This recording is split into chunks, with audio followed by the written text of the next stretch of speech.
right, so we are in Nashville, Tennessee, and I've been waiting for this moment for a long time. We got RJ Ronquillo here. Thank you, Brett. Fabulous freaking YouTube channel. Oh. It's amazing. Like, if you mixed a ripping guitar player with, like, Casey Neistat, or however the hell you say his last name, that's what you get. Wow, I've never And gotten so, last night, we're out with the infamous Guthrie Trapp and Ford Thurston, and they Great guys. both were like, dude, you are going to be blown away by this guy. Oh, man. Uh-huh. Those guys are too kind. No, they're not. They're right.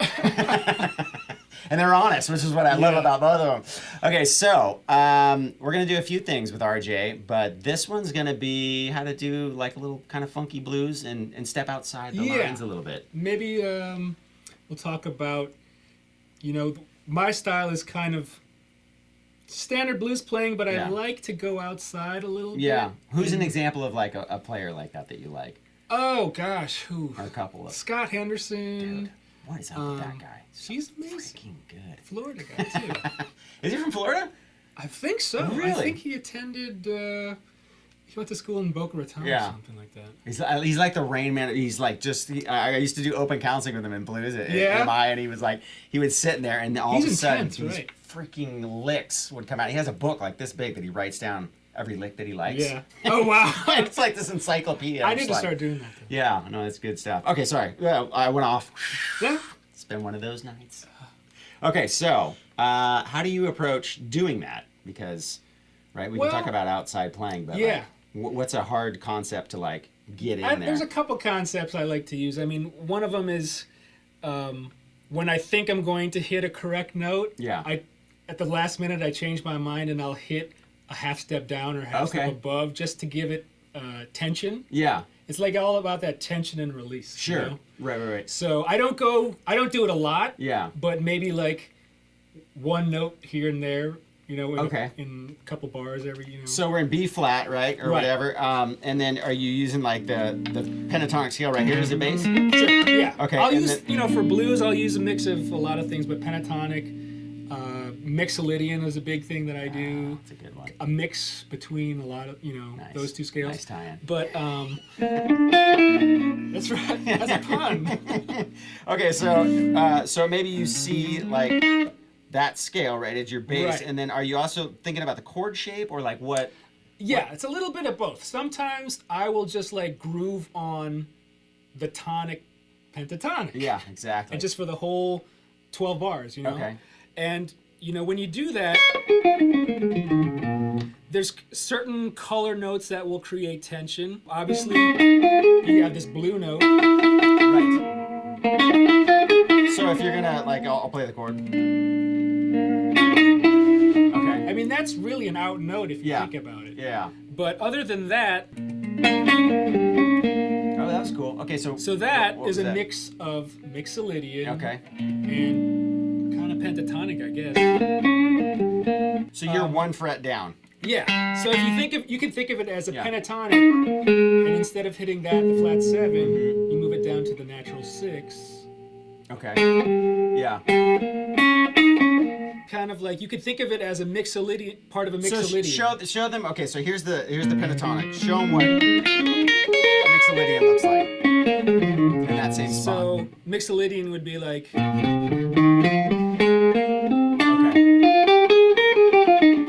Which has the major third. Okay. But instead of hitting the major third, I'm hitting the minor third, which is, you know, from a minor scale or the minor pentatonic. Yeah, right. So I kind of do a hybrid of you kind of pepper that in there. Mixo-pentatonic. Yeah, so you get that.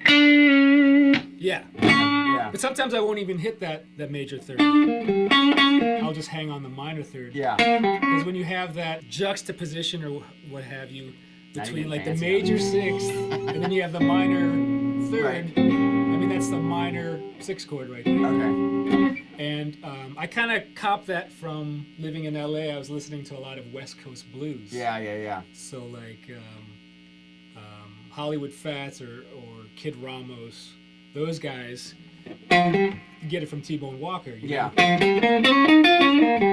Oh, wait, just break that down. That was cool.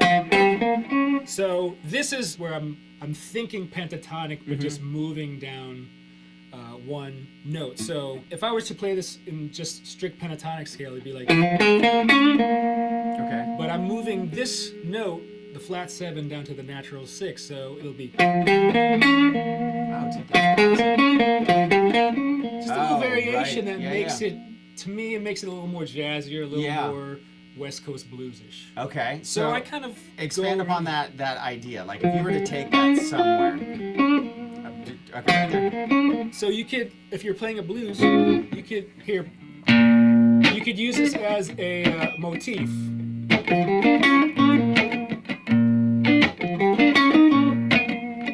go to the 4 chord. It works over the 4 chord because now you're hitting the 3rd. Yeah, right. So, so that's awesome. It's do an that interesting... really slow. That's not slow. Just kidding. Slower? Yeah.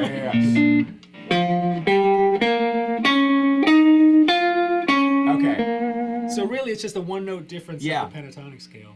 But it adds a lot of color. It does, because the order that you put those notes in, is also important. Right. Oh, that's a good lick. Okay, so what do you do? Like, say you go up to like position 2 or something like that. Like, we have that idea in our repertoire now. So like, where would you? Let's play this same progression and then kind of do that same thing on maybe a higher register. Sure. Ready? 2, 3, 4.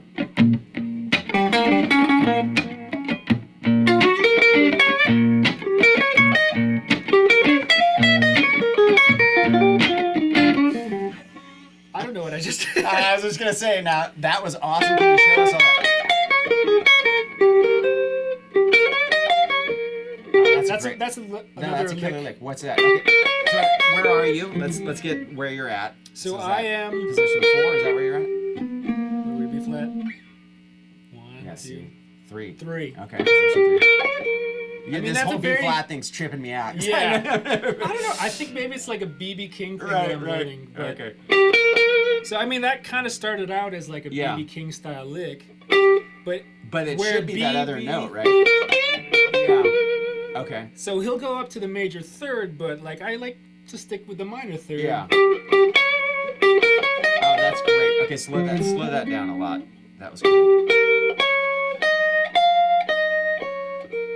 So, and then you go to the 12th. Yeah, the 12th fret. So yeah, I mean, this is a fragment of the pentatonic right here. Yeah.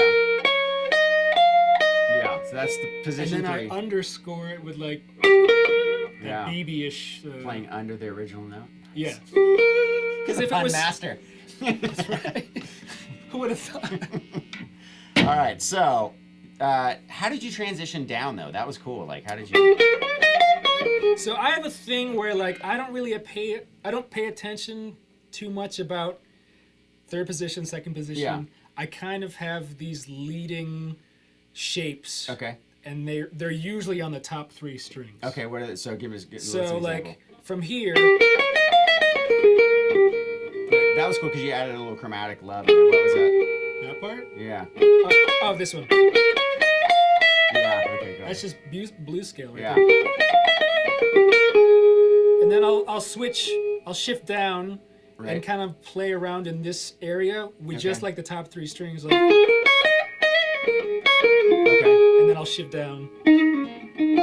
So my position shifting is I only know what's happening on the first 3 strings. Yeah, right, exactly. Yeah, once that's like I won't. That's not like uncommon. If you asked me to play the pentatonic scale in all positions, I would have to think about what's happening down here. Exactly. Whereas this, like, I could go. Yeah. Yeah, days, exactly. I know that. Right. But like the other 3 string, not so it's much. rough. Yeah, it's funny, and just teaching and having to create different licks all the time. It's like, God, I've taught that lick before. Like, how can I?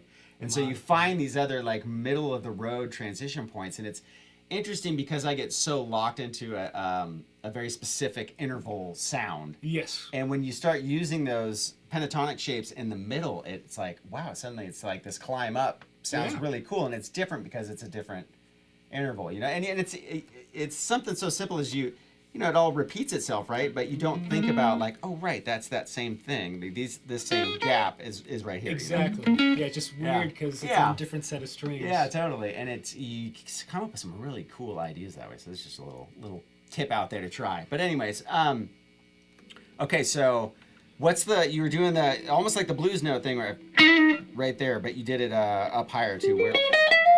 Oh, here. Okay, so that's just position 2. home position. Yeah. So it's the higher octave of the blues note. Exactly. Okay. So I mean, when I'm in this position, right. Okay, so let's do some. You had so many freaking good licks. I was trying to how can we get all this? I'll try to remember. Right. Let's jam a little bit more. Here we go. 2, 3, 4. Okay, wait. Stop right now because you got to explain how you're getting the sound. Okay. Yeah. Because that's something a lot of people in Nashville do, and I love it.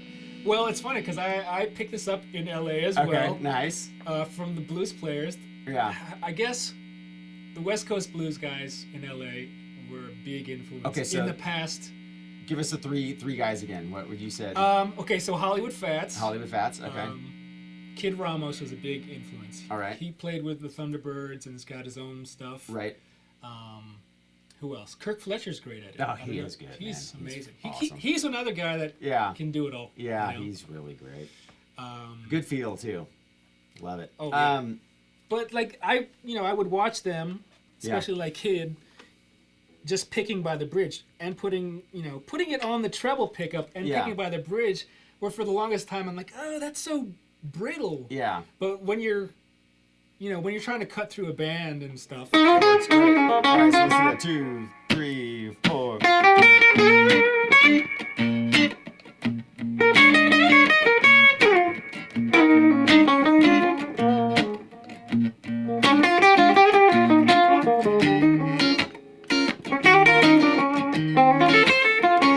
That was good. All right, what was that? Oh, that's my favorite one. Yeah. So, so where are we? What are we? So thinking? we were on the 4 chord there. Okay. And that little out note is technically I guess it's called the sharp 11. Okay. So if you think of the chord, was it E flat 9? Yeah. It would be E flat 9 sharp 11. Okay. And so this note is out of the pentatonic scale down a step. And that just creates that little bit of tension. So I'm kind of thinking of outlining that the chord. actual chord. Okay. So it's almost like it is an arpeggio. Yeah. So what is that, 13? That's the 13. Okay. Sharp 11, 9, flat 7. Wow, that's cool. Would be. Dude. So here's over this chord. Now, are you playing it just like that, or did you play the arpeggio like that, or is it those are the notes you use, but you kind of went at it from a different angle? I think I kind of do different things. I use this lick a lot here. Oh, that's cool. Which is some sort of arpeggio. Wow, so that's pretty outside of the actual scale itself, right? Because it's kind of like an altered mixolydian. Yeah. So I start with that, which is the natural 6th. Okay, look at you. You know all this stuff. You might as well be speaking really Russian to me right now. Natural 6th, flat 7. Okay. 9. Sharp 11, 13. So look at you. In like a jazz sense, those are all like the fancy color chords that you would put on top of a triad. Right. I feel like I need a martini now. Let's go. Let's go. Exactly. So but it's 5th fret, which is one step down from what the actual scale position is. If you're thinking pentatonic wise. Yeah. Okay, and then show how you're using it again.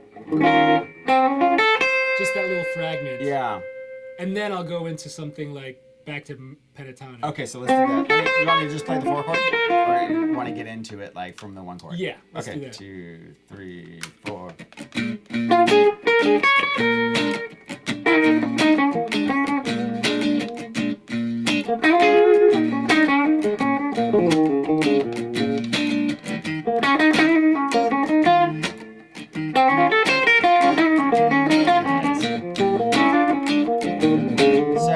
Peppering it in there, just for a second. I mean, that was intentionally like I'm just gonna hit that arpeggio and then go right back into standard blues kind of. Yeah. Dude, that's sick. So moral of the story is up a fret or down a fret from the original note. You could think of it like that. Yeah. On a very basic level. But like if they wanted to really to put some chord shapes that are not the standard like 9-chord. Right. What are a couple of chords they could look at the shape of? You said that one. That one. Okay. Which is the 9 sharp 11 dominant 9 sharp 11. Right. So that could be a chord shape you could start to play around with to slide in and out of the pentatonic scale. And you could work that over the 1 chord too. Let's play it again, and I'll kind of fit that lick into all the.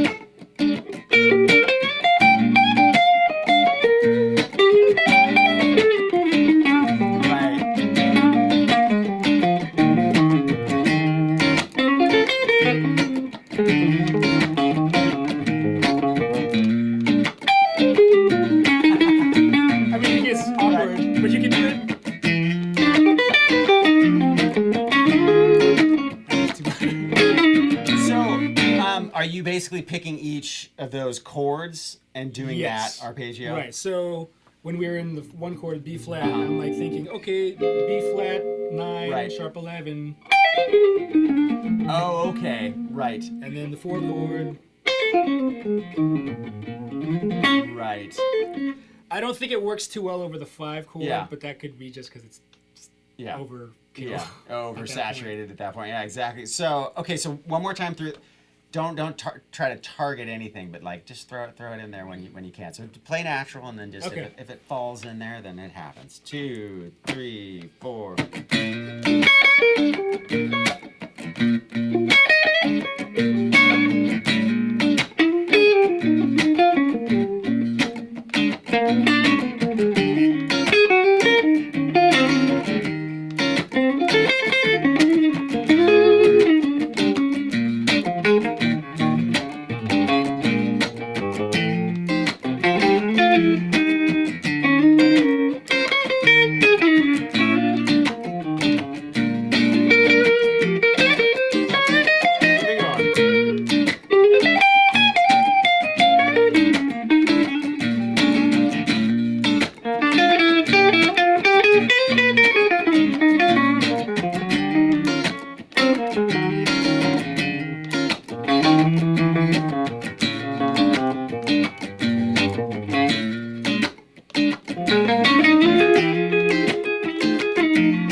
Okay, so how can people find you? What's your channel? RJ Ronquillo on YouTube. Sweet. Okay, I'll leave a link down below. And then you also are a touring madman. You are. I do. This year's been really crazy too. And the crazy thing is, it's like the diversity of the gigs. So it was Thompson Square's your normal. Thompson Square's kind of been my bread and butter for the past 5 years now. And they're country artists. basically. Pop country. Yeah. And then straight from there to Stone Sour. Yeah, I got a call this earlier. Actually, when I was at the NAMM show, I got a call. No way. Yeah. And they needed someone right away. How do you shift gears that quick? I mean, you couldn't get more opposite of a band. It wasn't as easy as I would have. It wasn't as easy as I thought it would be because I love playing rock. Yeah. It's in my wheelhouse. Yeah. But some of those riffs, I really had to sit down with. Yeah. And it's no joke. Get the attack correct, precise.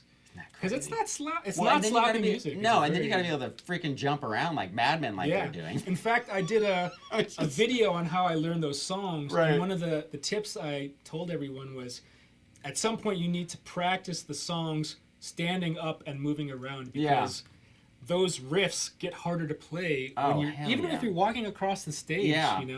Totally. It's hard to bust your treadmill out. That's a good one. You're just like, yeah, exactly.